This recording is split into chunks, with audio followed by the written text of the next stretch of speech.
ठीक है बच्चों, स्वागत करते हैं एक बार फिर से आपका समर्पण एक बार में धनात्मक लेंगे।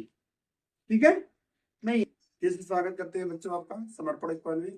तो हम लोग पढ़ रहे हैं कक्षा 10 एनसीईआरटी फिजिक्स अध्याय 9 प्रकाश परावर्तन एवं अपवर्तन। अभी तक हम लोग बच्चों क्या कहेंगे, लेंस द्वारा किरण आरेख खींचने के लिए पढ़ चुके हैं। ठीक है, जिसमें से 3 नियम होते हैं। ठीक है, रिवाइज अगर करना चाहें तो उसको कर लेते हैं एक मिनट में। यदि कोई किरण मुख्य अक्ष के समांतर आएगी तो किससे होके जाएगी, बोलो बोलो, फोकस। और अगर फोकस से आ रही है तो क्या हो जाएगा, समांतर हो जाएगी। और तीसरी किरण जो प्रकाशीय केंद्र से आएगी बिना विचलित हुए अपवर्तित हो जाएगी। समझ में आ गया। वापस आते हैं, हेडिंग लगाएंगे चिन्ह परिपाटी। लेंस के लिए चिन्ह परिपाटी हेडिंग पहला लिखिए, पहला यहां से लिखता हूं।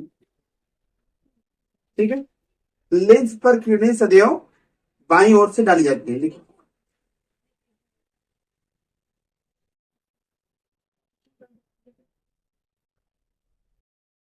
लेंस पर किरणें सदैव बाईं ओर से डाली जाती है। बोलो क्या दूसरा। ठीक है, समस्त दूरियां, ये हमारा प्रकाशिक केंद्र होता है ना बीच में, किसे दिखाते हैं, ओ से। समस्त दूरियां ओ से मापी जाती हैं। समस्त दूरियां प्रकाशिक केंद्र से मापी जाती हैं। अपवर्तित किरण की दिशा में जो दूरी नापेंगे उसको धनात्मक लेंगे क्योंकि लेंस के दाईं तरफ रहेगा, और उसके अगर पहले लेंगे तो माइनस में लेंगे।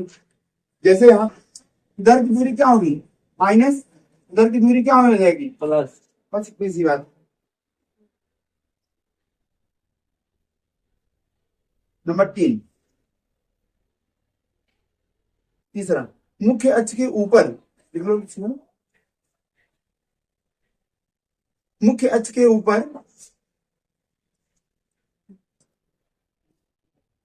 की लंबाई धनात्मक और नीचे की लंबाई ऋणात्मक होती है।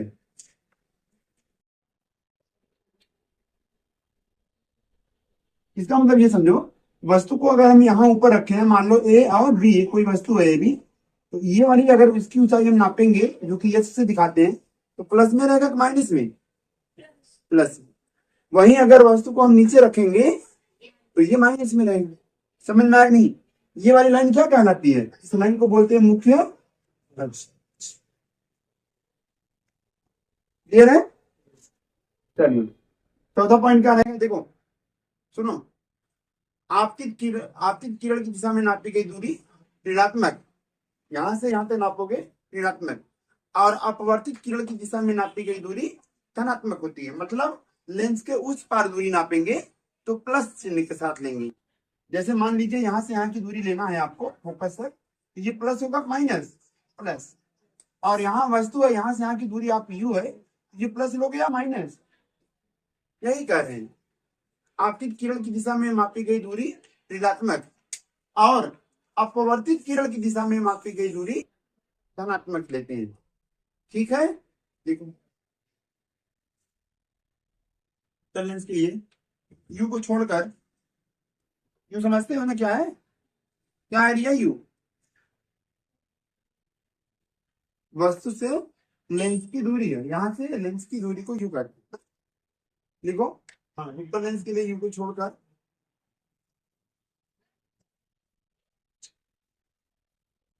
सभी दूरियां,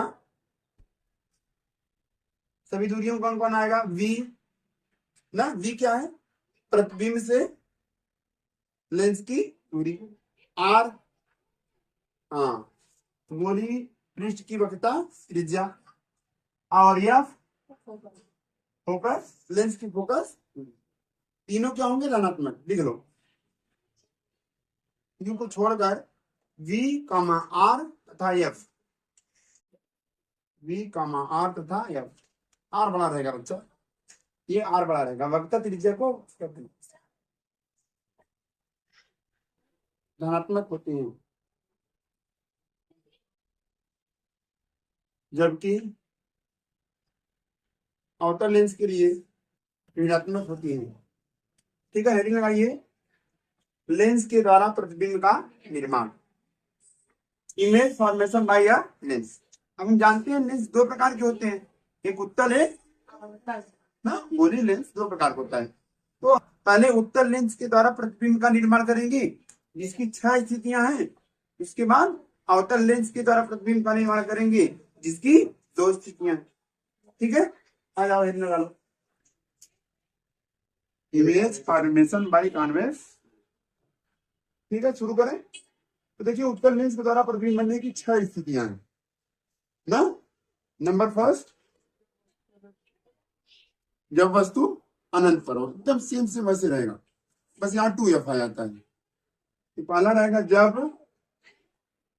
वस्तु अनंत पर हो। नंबर 2, जब वस्तु अनंत और 2f1 के बीच हो। अगला नंबर 3, जब वस्तु 2f1 पर स्थित हो। अगला चौथा, जब वस्तु 2f1 तथा f1 के बीच स्थित हो। ठीक, पांचवा, अब वस्तु को कहां रखेंगे, f1 पर, तो लिखेंगे जब वस्तु f1 पर स्थित हो। ठीक, एक पॉइंट और, जब वस्तु f1 तथा ओ मतलब क्या, प्रकाशित केंद्र के बीच स्थित हो। समझ में आया नहीं, ये 6 स्थितियां हैं। तो हम बारी बारी से इनको पढ़ेंगे। ठीक है, मिलते हैं अगले वीडियो में, तब तक के लिए जय हिंद।